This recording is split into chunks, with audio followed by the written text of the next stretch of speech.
عليكم ورحمة الله وبركاته. عن أبي هريرة رضي الله عنه قال قال رسول الله صلى الله عليه وسلم والله لا يؤمن والله لا يؤمن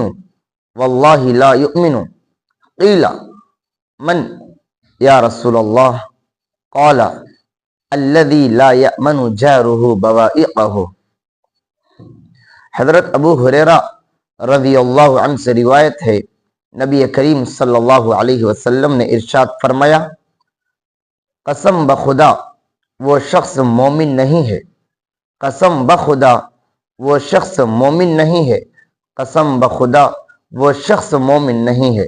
جب یہ الفاظ بار بار دہرا رہے تھے اور کون شخص مومن نہیں ہے اس کی وضاحت نہیں کر رہے تھے تو صحابہ کرام رضوان اللہ علیہم اجمعین نے پوچھا، کیا یا اللہ کے رسول کون مومن نہیں ہے؟ تو نبی پاک صلی اللہ علیہ وسلم نے فرمایا،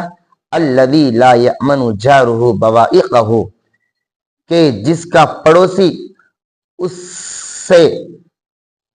محفوظ نہ ہو، اس کے شر سے محفوظ اور مامون نہ ہو، یعنی پڑوسیوں کو تکلیف دے رہا ہو اور ہمسایوں کو تکلیف دے رہا ہو تو وہ شخص مومن اور کامل مومن نہیں ہے۔